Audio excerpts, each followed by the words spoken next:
Hello, good morning. कल हमने अपने बंध का वियोजन देखा था कि बंध जो है वो दो तरह से अपना टूट रहा था, समांश विखंडन एवं विषमांश विखंडन। और बंध विखंडन के फलस्वरूप हमारे पास फ्री रेडिकल कार्बोकैटायन एवं कार्बो एनायन बन गए थे। इन कार्बोकैटायन, कार्बो एनायन और फ्री रेडिकल्स में मैंने आपको बताया था कि इसमें फ्री रेडिकल और कार्बोकैटायन में टर्शरी अधिक स्टेबल होते हैं देन सेकेंडरी, और सेकेंडरी जो हैं वो प्राइमरी से अधिक स्टेबल होते हैं। कार्ब एनायन में जब कार्बन पर नेगेटिव आवेश होता है तो ये क्रम उल्टा हो जाता है। एक्चुअल में ये जो अफेक्ट है इनका, टर्शरी की स्टेबिलिटी या सेकेंडरी की स्टेबिलिटी, ये डिपेंड करती है दो मेन फैक्टर्स पे जिन्हें हम कहते हैं inductive affect and hyper conjugation. ये दो जो हैं, हाइपर कॉन्जुगेशन और इंडक्टिव अफेक्ट यानी प्रेरण प्रभाव एवं अति संयुग्मन प्रभाव, ये हमारे ऑर्गेनिक रिएक्शन में ये निर्धारित करते हैं कि बनने वाला कौन सा मध्यवर्ती अधिक स्टेबल होगा। तो पहले हम ये समझते हैं कि ये प्रेरणिक प्रभाव, इंडक्टिव अफेक्ट और हाइपर कॉन्जुगेशन होते क्या हैं। तो पहले हम बात करते हैं इंडक्टिव अफेक्ट यानी कि प्रेरण प्रभाव की, जिसे कि हम I से रिप्रेजेंट करते हैं। प्रेरण प्रभाव जो है वो दो तरह का होता है, plus I and minus I। दो तरह का होता है, plus I and minus I effect.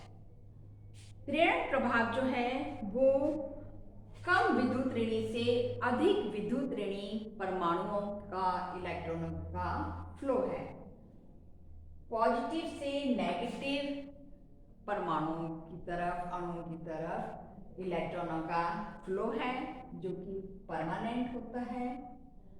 प्रेरण प्रभाव जो है वो सिंगल बॉन्ड वाले कंपाउंड दर्शाते हैं, अर्थात जिसमें सिंगल बॉन्ड यानी कि सिग्मा बॉन्ड उपस्थित है उसमें इलेक्ट्रॉनों का प्रभाव होगा। ये इंडक्टिव अफेक्ट डिस्टेंस पर निर्भर करता है। जैसे जैसे दूरी बढ़ती जाएगी धनात्मक और ऋणात्मक, उनमें ये प्रभाव कम होता जाएगा। और दो तरह का प्रभाव दर्शाते इसलिए ये plus I minus I। For example हमने कल बताया था कि जब कोवेलेंट बॉन्ड बनता है, जैसे कि ऑर्गेनिक कंपाउंड्स में अधिकांश है कोवेलेंट बॉन्ड बनता है जो A और B के बीच में इलेक्ट्रॉनों के सांझे से बनता है। A और B के बीच में जो इलेक्ट्रॉनों का ये सांझा है, इस सांझे में अगर A और B दोनों की विद्युत ऋणता, इलेक्ट्रॉन नेगेटिविटी समान है तो ये इलेक्ट्रॉन पेयर जो है बिल्कुल सेंटर में उपस्थित रहता है, यानी दोनों पे समान अधिकार होता है, कोई विद्युत ऋणता में अंतर नहीं है। परंतु यदि एक अधिक पॉजिटिव होगा और दूसरा नेगेटिव होगा, सपोज A जो है वो पॉजिटिव है और B नेगेटिव है, तो ये इलेक्ट्रॉनों का फ्लो जो है वो इस तरफ ज़्यादा होगा B की तरफ बजाय A के, यानी हम कह सकते हैं कि इलेक्ट्रॉन जो है वो B के ज़्यादा नज़दीक रह रहे हैं और A से दूरी बना के रखते हैं। यानी इलेक्ट्रॉनों का जो फ्लो है वो A से B की तरफ हो रहा है, जिससे हम इस तरह तीर से शो करते हैं, बीच में तीर लगा के कोवेलेंट बॉन्ड में, कि इलेक्ट्रॉनों का फ्लो A से B की तरफ हो रहा है। इस प्रभाव को ही, इलेक्ट्रॉनों के सिंगल बॉन्ड में परमानेंट फ्लो को ही हम इंडक्टिव अफेक्ट या प्रेरण प्रभाव कहते हैं, जो हमारी रिएक्शंस में हमारे बनने वाले मध्यवर्तियों की स्टेबिलिटी को असर डालता है। फॉर एग्जाम्पल हम अगर मैथेन की बात करते हैं तो मैथेन में कार्बन के चारों तरफ 4 हाइड्रोजन हैं जो कि जुड़े हुए होते हैं। ये चारों हाइड्रोजन, जैसा हम जानते हैं हाइड्रोजन पॉजिटिव है बजाय कार्बन के, तो हाइड्रोजन अपने इलेक्ट्रॉनों का परमानेंट फ्लो जो है वो कार्बन की तरफ करती है। इस तरह चारों हाइड्रोजन जो है अपना इलेक्ट्रॉनों का प्रवाह कार्बन की तरफ करती है, यानी कार्बन और इलेक्ट्रोनेगेटिव हो जाएगा। सपोज हमारे पास इस मैथेन की जगह मैथिल क्लोराइड हो, तो ये 3 हाइड्रोजन तो अपना इलेक्ट्रॉन कार्बन को दे रहे हैं, परंतु क्लोराइड जो है वो कार्बन से अधिक नेगेटिव है। तो ये जो इलेक्ट्रॉन फ्लो खुद ये हाइड्रोजन दे रहे थे और कार्बन का भी है, वो अपना इलेक्ट्रॉन्स अब क्लोरीन की तरफ देगा, यानी क्लोराइड का इफेक्ट जो है वो माइनस आई हो जाएगा, जबकि हाइड्रोजन का इफेक्ट जो है वो प्लस आई है। तो इस तरह इलेक्ट्रॉनों का जो फ्लो है towards positive to negative, it is called inductive effect. जैसे जैसे हमारे पास प्लस आई ग्रुप वाले परमाणुओं की संख्या बढ़ती जाएगी, वैसे वैसे आई का मान जो है वो बढ़ता जाएगा। जैसे कि सपोज हम CH3 लेते हैं, CH3 पॉजिटिव लेते हैं, तो तीनों हाइड्रोजन जो हैं वो अपने इलेक्ट्रॉन कार्बन को दे रही हैं। इट मीन्स कार्बन पे इलेक्ट्रॉन प्रवाह आता जा रहा है, तो इसका जो पॉजिटिव चार्ज है वो कुछ सीमा तक बैलेंस हो जाएगा। परंतु अगर हम मैथिल से हम एथिल पे आए, एथिल की बात करें, तो अभी तक जहाँ 3 हाइड्रोजन ये इलेक्ट्रॉनों का प्रवाह कर रहे थे, वहाँ 3 की जगह अब हमारे पास 1 2 3 4 5 हाइड्रोजन हो गए। ये पांचों हाइड्रोजन अपने इलेक्ट्रॉन जो हैं वो कार्बन को देंगे। इट मीन्स इसकी तुलना में CH3 के प्लस आई की तुलना में इसका प्लस आई इफेक्ट जो है वो अधिक होगा। अगर हम उससे भी बड़े ग्रुप यानी कि टर्शरी पे जाएं हम, तो टर्शरी में हमारे पास 3 कार्बन जो हैं वो जुड़े हुए हैं, तीनों कार्बन पे 3 HH हैं, यानी अब हमारे पास कुल हाइड्रोजन हो गए, पहले 3 थे फिर 5 हुए, अभी हमारे पास हो गए 9। तो इट मीन्स इसका प्लस आई जो है वो और भी ज्यादा होगा। तो कहने का मतलब यह है कि टर्शरी में जब 9 हाइड्रोजन अपना इलेक्ट्रॉनों को इस सेंटर वाले कार्बन को दे रहे हैं जो ऑलरेडी धन आवेशित है, ये धन आवेश को जब इतना सारा माइनस आवेश मिलेगा तो ये काफी हद तक स्टेबलाइज हो जाएगा, यानी उसमें स्टेबिलिटी आ जाएगी। तो इसीलिए हम कहते हैं कि टर्शरी कार्बोकैटायन अधिक स्टेबल होता है बजाय सेकेंडरी या प्राइमरी से। यही बात अगर हम फ्री रेडिकल के लिए करें तो फ्री रेडिकल में भी यही होगा कि फ्री रेडिकल में इस कार्बन के पास हमारे 7 इलेक्ट्रॉन है, यानी कि वो इलेक्ट्रॉन न्यून स्पीसीज है। प्लस में भी इलेक्ट्रॉन न्यून होती है C+ में कार्बोकैटायन में, और फ्री रेडिकल में भी वो इलेक्ट्रॉन न्यून है। प्लस में उसके पास 6 इलेक्ट्रॉन होते हैं, जबकि फ्री रेडिकल में उसके पास 7 इलेक्ट्रॉन होते हैं। अब इलेक्ट्रॉन यहाँ पर भी कम है, तो जैसे जैसे H अपने इलेक्ट्रॉन देगा, कार्बन को अपने इलेक्ट्रॉन जो है वो और अधिक मिलते जाएंगे। तो कार्बन पे जब इलेक्ट्रॉन ज़्यादा हो जाएंगे तो नेचुरली उसकी स्टेबिलिटी बढ़ती जाएगी। इसीलिए फ्री रेडिकल और कार्बोकैटायन दोनों में जो है वो टर्शरी अधिक स्टेबल होते हैं बजाय सेकेंडरी और प्राइमरी के। अगर हम बात करें कार्ब एनायन की, तो मैंने आपको कल बताया था कि कार्ब एनायन में ये क्रम उल्टा होता है, प्राइमरी, सेकेंडरी और टर्शरी। क्या होता है कार्ब एनायन में, अगर यहाँ पर हम इस फ्री रेडिकल के पॉजिटिव या इसकी जगह हम नेगेटिव चार्ज हमारे पास है, हाइड्रोजन तो प्लस आई के मारे अपने इलेक्ट्रॉन दे रहा है, अब ऑलरेडी ये 3 इलेक्ट्रॉन दे रहे हैं और इस पर ऑलरेडी माइनस चार्ज है, तो माइनस चार्ज ज्यादा हो जाएगा तो नेचुरली स्टेबिलिटी उसकी कम हो जाएगी। यहाँ 3 से माइनस चार्ज बढ़ रहा है, यहाँ 5 से माइनस बढ़ रहा है और यहाँ 9 से माइनस बढ़ रहा है।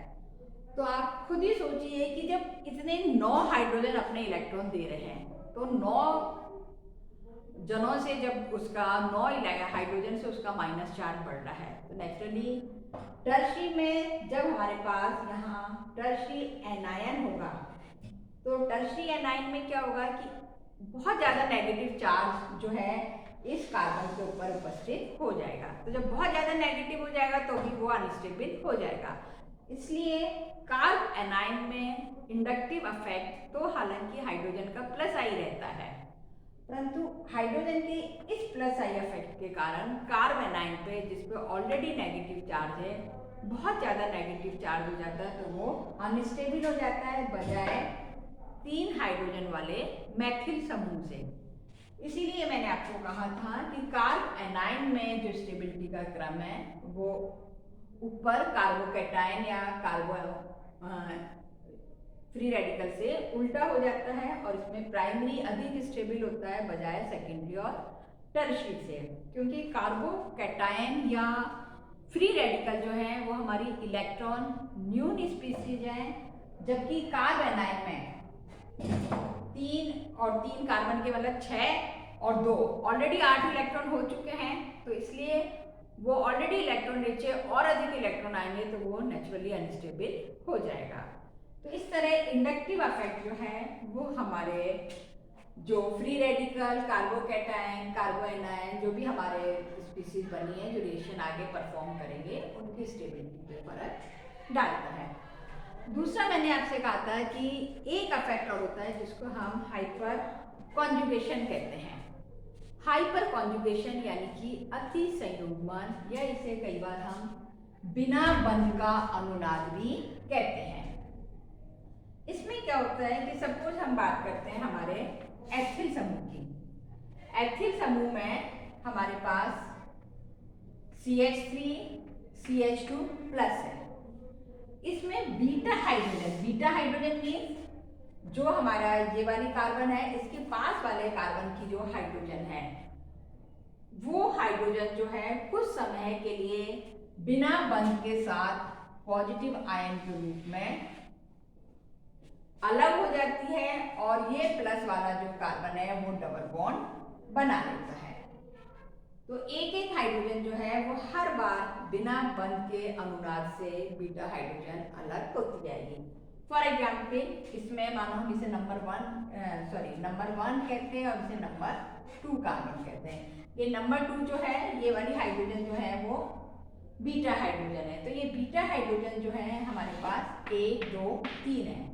तो हमारे पास 3 अनुनादित संरचनाएं बनने की स्थिति है इथाइल में, कि इसमें पहले हमारा ये हाइड्रोजन अलग हुआ, एक बार एक हाइड्रोजन अलग होगा, एक बार दूसरा हाइड्रोजन अलग होगा और एक बार तीसरा हाइड्रोजन अलग होगा। जैसे मैं आपको फिर दिखाती हूँ एक बार कि इसमें हमने क्या करा था कि इसमें हमारे पास जो 3 बीटा हाइड्रोजन थी, जब डबल बॉन्ड बनेगा प्लस ने अपना डबल बॉन्ड यहाँ बना लिया तो नेचुरली एक हाइड्रोजन को अलग होना पड़ेगा। हमने पहले इस हाइड्रोजन का मानो नंबर 1 नाम दिया है, नंबर 2 और नंबर 3। तो ये 1 हाइड्रोजन जो है वो प्लस चार्ज के साथ अलग हो जाएगी और हमारे पास CH2 डबल बॉन्ड CH2 बन जाएगा। ये हाइड्रोजन कहीं जाती नहीं है, वहीं रहती है, पर कुछ क्षण के लिए वो बिना बंध के अनुनाद के साथ रहती है।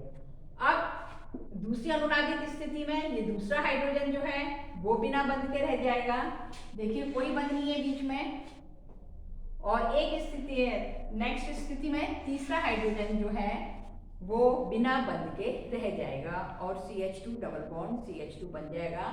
यानी जो हमारा अल्फा कार्बन था, जिस अल्फा कार्बन पे हमारा प्लस आवेश था, ये प्लस आवेश जो है वो डबल बॉन्ड बना के उदासीन हो गया है।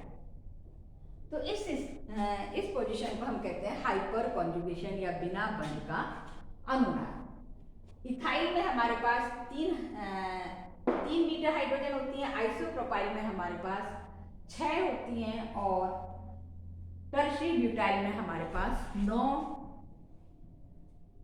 जो है वो हमारे पास बीटा हाइड्रोजन होती हैं। जितनी ज़्यादा बीटा हाइड्रोजन होंगी इट मीन्स उतना ही ज़्यादा, जितनी ज़्यादा बीटा हाइड्रोजन होंगी उतना ही ज़्यादा इसमें अति संयुग्मन होगा।